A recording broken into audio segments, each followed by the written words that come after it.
Tupu m aga n'okwu m ụmụnne m, gị wụrụ nwaanyị ibe m gege m ntị lege m anya. Biko ịnọ na di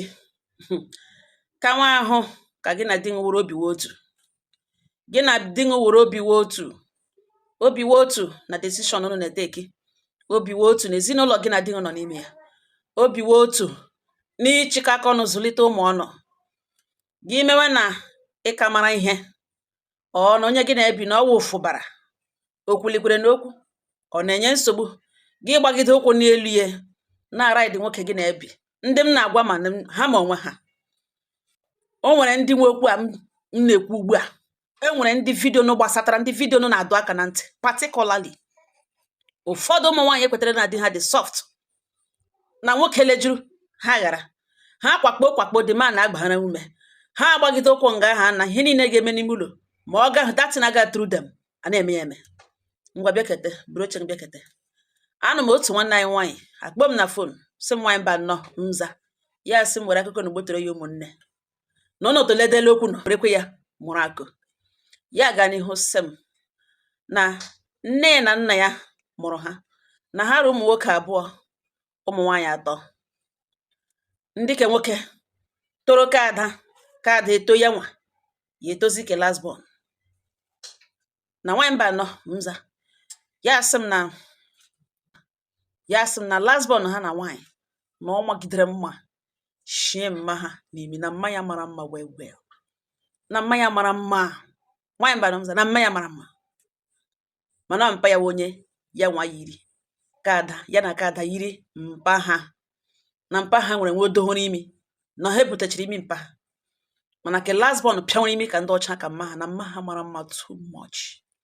na ọ bụ mma ha mara kpatara mpa ha mee mgbe ụfọdụ na-ele mmanya na mpa ya na-ahụta mmanya na ọ wa akwa tizi nga mgbe ya na-akụrụ m ihe na ọ ga-awụ ihe na ugbo mmanya mere mee ke mpa ya obi na nwaanyị mba nọ nza because na last born ha na yiri mma ha wee onye ọbụla na-ahụta ya na opet mmanya bịa gbapuo ya ka ala nganyara ya n'olu a na-eme ka ada lụọ di onye ọ chọrọ ịlụ mmanya asị ọ like onye a mpa ya sị onye ahụ mere gịnị na ọdịma na ọ dị good na nwa ya na ya gawa as long as ha abụọ ekwekọrịtala n'ime ịhụnanya na enwe ihe nọ nga na ha gawa na ya nọ present mgbe mmanya na mpa ya gbe ngam mmanya sị na mpa ya na ya ewerere nwa ya kpa ejigo ụbịam na ya ewerere ada ya nwaanyị ehuola ada ya na ya abụọ mụrụ na encourage gị ka ọ gakwuru ya ụbịam na unfortunately nke kacha gbawashi isi gwute onye ọbụla wo the day emeghe isi adanne ya because mpa ya ekwetala the day emeghe isi adanne ya na mkparị nwoke bịara ịlụ adanne ụdị adanne today mkparị mmanya kparịrị this man na ọwụ ihe ya ga-echefu in a hurry. Ọ gịnị na-eso okwu nke gbara onye ọbụla arawo mkparị mama ya kparịrị di adanne the day emeghe isi adanne na ọwụ ihe ya ga-echefu in a hurry. Na ọ gịnị ka the man mere na ọ kpọketere ego ya nwaanyị ụkwana mmanya si ya ọgọ na ya biko bịa na-enwe ihe ya chọrọ igwe mmanya sị ọgịnị ụgwọ wee sị na-enwe ihe ndị obodo naga mana ọ nọghị na the list na ya mana ụmụ nwoke ha na-eshi eme ya ọ ya enyenwe nwunye mmanya gwawa oge nwoke na ya bịara bịa ịlụ nwa ya dịka mmiri ọkụ ede na ọ bụrụ na eji ego na ya biko kpọrọ ụmụnna eshi nga abụọ na enwe mgbe ya nabatara ka ọ bịa lụọ nwa ya na ihe anyị shi nwaanyị ihe na ọ kpọketere ya na-enwe onye ga-eme datin without elenye anya n'azụ biko na ọ bụrụ na o ji ego ya eshi nga anyị ohere na ole ụdịka dị ekere mmiri ọkụ ihe ka ọ bịara bịa ịlụ nwa ya na-enwe mgbe ya nabatara ya na ya petere pụọ ya n'ihu na onye ga-eji ego ya agaghị ebiri ego na ọkwa na oji chọghị iji ya jọsụ otu ọ sọrọ ya mee ihe ọ bịara bịa ịgwa ya ihe nọ na list ọwa hụbeghị ebe nwoke nyere list ihe niile na list ya eme ya agba atọ na the man agwawa mmanya na ihe a na-akwu okwu ya na ọ wụ ihe mere involve almost 250,000 na ya sị na ya ga-akwụ ya na ya sị ka ya jụọ ya ma o kwesịrị ka ya kwụọ ya ka ọ wụ ihe a ga-eme nwa vat ya nwa kama ya ga-enye ndị omi tamon ya enyezie ya nọ na ọnwụ na ihe ọ ga-eji akparị ya na ya agụrụ agụgaghị ya the man iwe egwe ya first time ya na ahụ nwoke kwụbi anya mmiri taa ka esi megide dade diọkpara nne ya dade mmanya gbe nga bagara mmanya ga-akpụrụ oge nwoke ya na mmanya gwawazi oge nwoke na mmanya na mmamụrụ ya na ọ nwere agwa ọjọọ na o jikwara okwu ya eme okwu oge nwoke di adanne ya si nsogbu anọ na ya nọ na ihe o kwuru bịa kọsawazere ada nne kọsawazere diọkpara nne destin ọ gara gị gwa mma ya diọkpara nne ya sị for what na ihe niile ihe ọbụla na-anụ na list di ya ekwesịghị ka na ya gakwuruzi ụmụ nwaanyị ndị omi ebe ha nọ so gịnị ihe ha tijigo na list na ga-ahụ nwanne ya nwaanyị degharịa list ba ha nwanne ha nwoke na gbasara ya so gbasaghị ya na gịnị wa gbasara ọ nwanne ya ka alụga na ka ihe wee mechara ihe niile na list ọ gịnị ka ga-eji epin ya for an item of 250 to 300,000 for what na ha ga-ahụ nwanne ya nwaanyị degharịa list na ha kpachapụrụ onwe ha anya ya chọkwa ihe ga-emesi iwe ha nọrọ nga bido ekwe ihe emege metọpụ that day ewobere ihe emecha this man mere lụgba nwanne ya nwaanyị ihu na ya ka danne ya ha eme wedding problem mmanya make sure not frustrated this man in every step of the way the man nakwa idi ha alụchana ha lagburu na danne amụọ nwa asị mmanya bịa ọmụgwọ ya si enwe ebe ya gaga na enweghị ọmụgwọ ọbụla ya na-aga ebe ahụ na ebe ihe e kwuru n'ime ụlọ na awụghị okwu na enweghị ọmụgwọ ya na-alụ ya na-aga ebe ahụ na danne ga-ata ahụhụ n'ụlọ dat ma na ọ ga-ama aka ya na ọ taghị ahụ ụta ka okwu mgbidi ebe ahụ na ọ marakwa na next time ya ekwu okwu o gere ya ntị na nwaanyị mba nọ mza na ote ya na-akọrọ m ihe n'ugbo ene mze na mmanya na nwanne nwoke na nwunye nwanne nwoke a na-eghe ọnụ ọ wụghụ na ha achọghị ịtụpụrụ mmanya ọnụ ọ na enwere ihe ha mere kama ọ gịnị na nwanne ya nwoke diọkpara nne gara ga lụọ onye mmanya na-ala ike ha ọgwụla the lady kelee mmanya n'ogwe ọ gbajuru ogologo oge o mechaa kpoo mmadụ gị na mpe na ha wụrụ na ha mana nwa ha ga-ebi n'ụlọ ebi ka na ha gwa nwa ya atụpụzirila ya ọnụ oge nwaanyị wụkwanụ nne nwunye nwanne nwoke a jụọ ese ọgọ na eleghị o ji ekwu taa ọ dịkwanụ pọsịbụl nwatakịrị nwaanyị ibiri ọ gaghị eghe nne ya ọnụ nne di ya ọnụ na-enwe ihe dịrọ ngọ o nwere ụzọ nwa ya si mejọ na ose ntatara ha na ya ma nwa ya zụrụ ka ha jụọ ya bụ o siri mejọ gwakwana ya ma mara ma ihe omebi mgbe ọ kpọwara agwa ọjọọ mma ya gwa ya sị achọghị ma ha zụrụ nwa ha zụpịasha ya mkpụrụ anya zụpịasha ya umeji na ihe ya na-agwa ha wụ na dị ndị wee nwa ha nwaanyị ga-eji ebi n'ụlọ ewu na ya site egwe ha sị nụkwa kpewazie nwanne ya nwoke ụdị ọkpara ụkwanụ di nwa ha nwaanyị so na ihe lekọlụ mma ha kpọrọ ugbu a na ọ gịnị mere enwe ihe gagara ọngụ ya sị na ha tụpụrụla ya ọnụ na mma ya nwere agwa ọjọọ na ha eghele ya ọnụ na ya bịara bịa lụrụ nwa ha na ha apụga na ya rụrụ ụlọ kpọrọ lụọ nwa ha kpọrọ nwunye ya na nwunye nọ ụlọ ya rụrụ nwa ha na ọ dị comfortable na ha ignore call ahụ ha na-receive from sideways ha sị o nwunye nwanne ya nwoke aga zụọ akwa gbuo ikpere na-arịọ mmanya tụtụrụ dị akwa tụfuo nwunye nwanne nwoke aga gwa ụmụ nwoke abụọ na atọ na village na-abịa rịọrọ nne di na-enwe ihe ọbụla ya emere na ya gbaghara na-enwe ya ma na-enwe ihe mere bet na onye tọgodi opportunity ọgodo na-ekele na o kwere wee ndị obodo abịa rịọcha no way the woman decide ha agwa ya sị ọ nọrọ onwe na ya nọrọ onwe na nne di ya gbara agwa ọjọọ too much na ya nọrọ onwe ya na ote nwanne nwoke nwunye nwanne nwoke si nọrọ wit nwanne nwoke mgbe a na-ekele ọ na-atụpụrụ ọnụ ha nụzere onwe ha na diọkpara nne nọ n'ụlọ ọrụrụ ebe ka ya na nwunye ebi ebe ka nwunye na-emege biznes ha sendzi ma mmanya onweta ọdaiz ọ dị ndụ ma nwụrụ anwụ ha akpọpụga na nwaanyị mba nọ ruo ya nwa n'aka ịlụ di mmanya dị sem ihe mmanya mere ada nne na o mere ya nwa times 3 ihe mmanya na-akpa na ọ bụ mbekwu na ya wụ mbe most of ihe na-eme n'ime ụlọ na ya wash ihe na-agba ashịrị na ya ga-agbaga ebe ya ga-agbaga ebe bịa ntụ nọrọ agba anya kwarakwara were imi dewe ka nkote anwụrụ na mmanya kowe ya ọnụ na ọ na-akụ ya ọnụ na-agbawa ya mkpụrụ obi na omeji ọ na-akụ ya ọnụ na ọ ya mụrụ ya na ihe eji mmiri ọkụ mee imi ya n'ụwa na imi ya nọrọkwa ka imi mbụhụ na ya mere imi ka eji eme mmanya na-eji mmanya na-eme eji mbọtụ na mmanya kowe ya ọnụ ọ ga na-akụ ya ọnụ ka ya nwụọ ka ya la mepee dapụrụ ya dapụrụ ruo mgbe otu nwoke bịara ịlụ ya ihe mmanya mere ya na ya kọwa ya ebe a na m ga-eti mkpu o mejuru ka aha ga ya mụọkwa nwa mmanya bịara ọmụgwọ mmanya si bịa ọmụgwọ bi megịnị bịa ọmụgwọ bi ebe na ọmụgwọ na ọlụrụ onye ya chọrọ ka ọ lụ gị ya ga-eji abịa ọmụgwọ ya akọpụchara onwe kpo nne die ụzọ onye bịara ọmụgwọ ya bịara ọmụgwọ ugboro abụọ na ya mụọ nwa na nne die na bịara ọmụgwọ ahụ elokweni ya chọọ onye ga-abịa na-akpọ ya imi eji emere ya eji n'ime ọkụ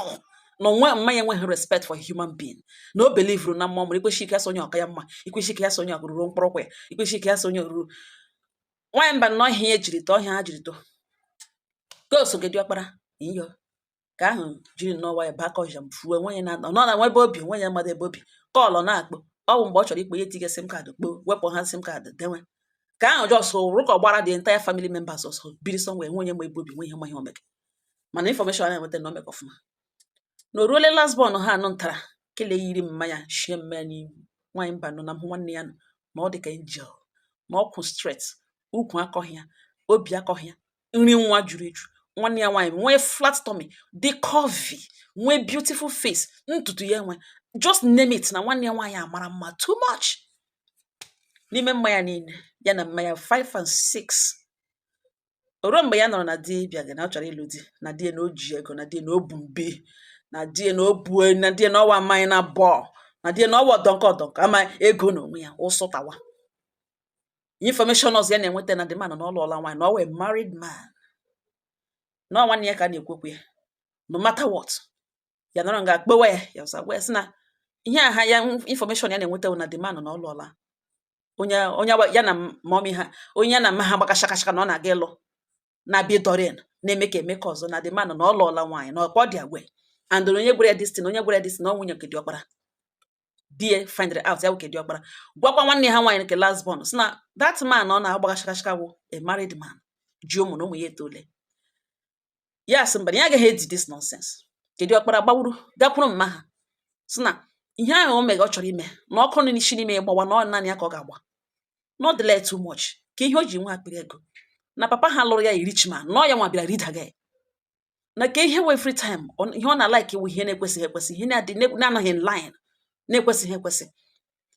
Na this man ọ kwadoge nwanne ha nwaanyị nke nta ịgaga lụọ. Na nwoke a na ọ wee rich man, yes. Not all the rich, yes. Mana ọ wee married man with kids. Na kwa dị aware. Na mma nwanne ha mara ọ ga-eji achọtali a single man onye ọ ga-akpọ die na onye na ọwụ die na-enweghị onye ọ nara die. Mmanya niile ọ wee gaga rukwa ịga na family, a family man. Mmanya gwa ya sị, what of Regina Daniels? Na yes, na what of Regina Daniels? Na mere Regina Daniels na nwanne ya nwaanyị toro. Na nwanne ya nwaanyị toro Regina Daniels mụọ ya mụọ. Mana ọ gara ga lụọ ọ lụrụ senator. Na enwe onye legezi datin as long as ego nọ, onye ihu na onye azụ ga-adị comfortable. Ya jụwa nwanne ya nwoke ajụwa mesị ego nọ, ego onye kpara.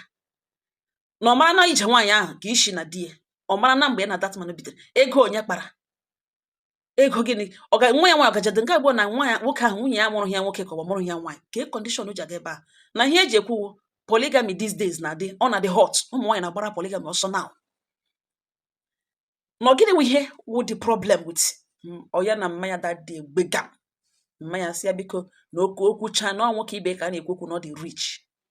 Na nwoke ahụ etogbu ya etogbu. Na okwucha na ya gawa n'ụlọ nsukwu ahụ ọ si ọrụ kwere dị ya na nwunye ya na ga-ataga ahụ. Na ọ kakwara ya moto o ji ọrụ n'ụlọ pụọra ya. Na kwa hụrụ ụlọ ya nọ n'ime ya. Na ọhịa na-aza nwoke kpatara ego n'ụlọ nna ya ka na ọka ihe ọ gara garụ ebe a. Na ụtọ ọrụ gawa ebe ahụ na ọka ya gakwuru nwunye that side. Nwanyị mba nọ na mmanya gwa gị okwu na ị ga-akpọ ya kpọọ nwanne ya nwaanyị. Jụọ ya sị na kwa dị aware na that man alụọla nwaanyị. Nwanne ya nwaanyị jụọ ya sị and so what? And so what? Na ọhịa sị ka ya jụọ ya. Na ya biko kwekwe ọhịa okpowere gbanyụ phone na ntị. Ya send ya message. Si ya na ya dị comfortable ebe ya nọ. Na ya mahụ mma maruo ya nwa half mana ya alụọla di. Na nwoke ahụrụ ya na hotel ya rụị na ya na ya bụ dị okay na ha dị obiọma. Na obiọma dị ha na ya dị happy n'ime marriage ya. Na ya eji ụmụ abụọ na ruo ime ka atọ. Na ihe eji na-agwa ya wụ na marriage awụ ha ọwụda asa nwụrụ. Ọwụ ha agwa eji mpọtụ mma egbu. Na ụda agba ilu awụ ha ụtọ ya. Ọ gbanyụ hapụ phone na ntị. Ya sị na okay. Ọ ya ka a na-eme mpa ya kpowa ahụ n'ihu na onye azụ. Nakwa ahụ na ahịa mma ha chọrọ ime ya ruru nwa na gaga ịra ịga n'aka nwoke eji nwaanyị. Na nsogbu na the man bịawa nakwa mgbe ya nabatara. Mana ihe mpa ya na-amahụ na nwanne ya nwaanyị na mmanya ji another game a na-akpọ level 2 against 1. Before ị mara mmanya nwanne ya nwaanyị ga-eme pregnancy test result bịa enye mpa ya na ọ bụrụ na ọ hapụghị ya ya dụwa nwoke nọtụrụ ya ime ya emene polygamy accept mee the man accept. Na ọ bụrụ na ọ hapụghị ya ya dụwa this man nwa ya bu n'afọ na ya ga-amụrụ ya n'ohi ya ma ọ fọzie ọ hapụzie ịzụzi dị nwa. Mpa ya ike agwụ ya. Mpa ya were the result lege kpewe ya bịa ya si ya nọrọ ọdụ ya si na ọ bụ onye ya hụrụ n'anya ka na-adọ na ọsọ nwoke ahụ ka ọ ga-alụ ya si yes. Ya sị na nwoke ahụ abịala nga na ihe ejiri to that man na ọwụhụ ọwụ obere ihe ma ya toro ma ya etoghị ya awụghị ebe ya dị after. Mana ebe ya dị after wụ na nwoke ahụ na ọ lụọla nwaanyị ji ụmụ ndị ụmụ ya etoshiala. Na ebe ọzọ ya dị after wụ na the man na o ji ego na ọ mahụ source of his wealth. Ọ mahụ ihe nyere that man ego. Na ọ lụọ nwa okorobịa ibe ya otu esi lụọ mmanya na ya na mmanya lụrụ n'anya nwata. Na ọhịa ha ji nọrọkwa today ọ nwekwa ihe eji tolerate nonsense a mmanya na-eme ebe a. na ọlụọ nwa okorobịa nta ibe ya ya na ya abụọ ga-ebuild life, find ya, discover themselves together in marriage. Na ọ galaga gị ịlụ onye tụrụ ya na onwe dịghị ntọala ihe ọma, naanị ihe ọma bụ na the man na-enye ya ego ọbụla na ya nwoke na ya elele that man anya, ihe ahụ ga-edocha ya anya. Nwa ya nwaanyị wewe, nwanne ya nwaanyị wewa mpe so na okwu chanụ na ọ conclude ọ ya ma ọrụ ya dị mma ka ọ chọrọ iset ya free. Before ya mara mpa ya so nwa nsogbu anọ na ọwụ na ọwụ onye ọ chọrọ na ya bịawa. Nwa ya ebilite ṅụọ mmanya pụtasị ọghọta na-esheme ihe na onye ọbụla ga-adacha mgbe, onye ọbụla ga na-echicha ụbịam ụbịam, onwe onye gba na mgbe na ọ na-eshi ushi na enwe onye chọrọ ụbịam, enwe onye chọrọ ụta ka mmanya ga-ekwu sị he na omega ka nwoke ihe a very good decision, unlike ụmụ ya ndị ka ọzọ gara aga na ọghọtaghị ha na ha mere eme na ọghọtara ife ha na ha mere eme na nke a na at least na ọ ga-ahụkwa na ha ga-apụ na mgbe. This man adọkara bịa lụọ nwanne ya nwaanyị ga-erentiere ya ụlọ, nwaanyị mba nnọọ ga-erentiara ya ụlọ, big house ọ rentịrị nwanne ya nwaanyị. Mmanya kwara ngwegere lakwuru gawa ebe ahụ, every minute ọ na ebe a, every day ọ ga-agaga ụlọ ga-eloge ya elo ma akwa ihe niile obubo ọlọtọ otu aka ọ ga na-eme nwa ekuruba otu aka ọ ga na-eme befe mana the man azụọra mmanya moto akpatara driver, the man na-akwọ salary na-ebugharị mmanya ebe ọbụla kacha mpa ya jụ ịbanye dị moto na ya anaghị abaga that moto n'ote ka mmanya every time ejikere gawa chọọchị ejikere balance ya, the man na-ebugharị ya, driver ahayara na-ebugharị ya. Ọ ya ka nwanne ya nwaanyị rịọ ime, nwaanyị mba na nwanne ya nwaanyị rịrị ime, bido nwenwe bleeding, bido yawa aga ụlọ ọgwụ enwe ha n'ahụ, ikete n'elu enwe ha n'ahụ, nwanne ya na-enwe bleeding, agakwa egboo ya agarịtasị na ọwụ ejima abụọ na don't worry ọ ga-akwụsị, and ebe ọ gaga treatment na ọ na hospital the man ebe family the man refer ya also the doctor na ọwụ cosmate ya na university na ọwụ ebe nwanne ya nwaanyị registara anaghịkwa ya kpomkpom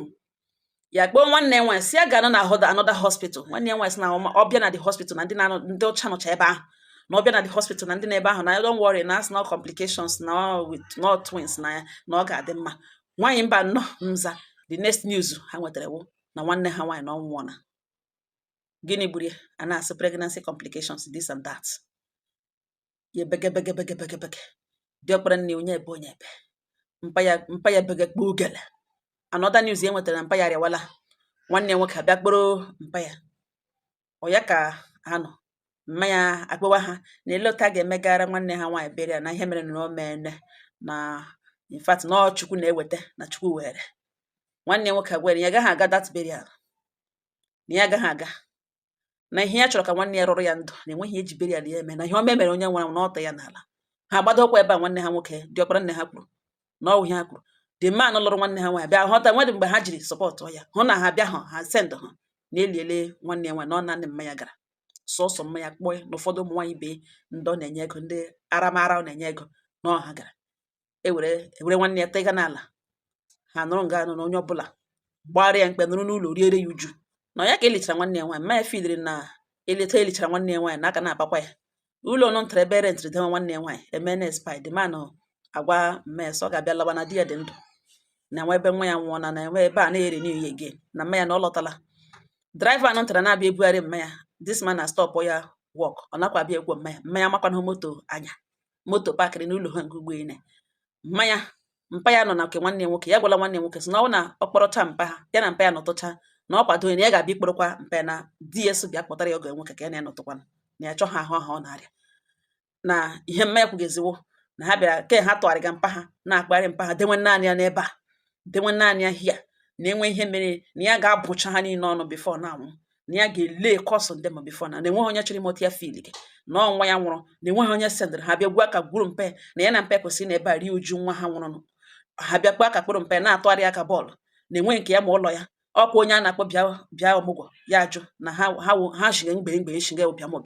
na ya anaghị abịa ebe ahụ kwugezi na enwe nke ya ma ụlọ ya enwe nke chọrọ ka ya bịa be na enwe ihe mere na ụta ya na-anọ lonely night dịzị ka onye na-amụghị nwa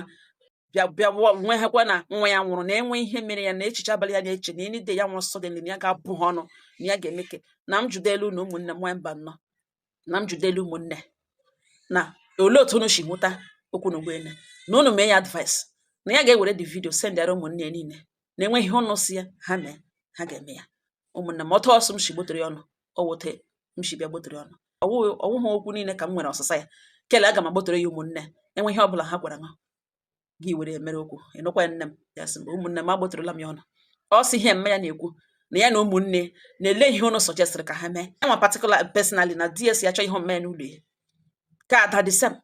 na ole enwe ihe ndị ha nwere ha ga-eme about it na egbotodoro n'ugwu a na ke mme ya ka na ọ ga-abụ ha ọnụ na ọ ga-eme ke na ole ihe ụnụ sọjesịrị ka ha mee ha nwa ndị dị ndụ na ole ihe ụnụ so ha mee ụmụnne m otu a ọsọ m gbotụrụ ọnụ otu m shi gbotụrụ ọnụ enwekwa ihe ụnụ nwere igwe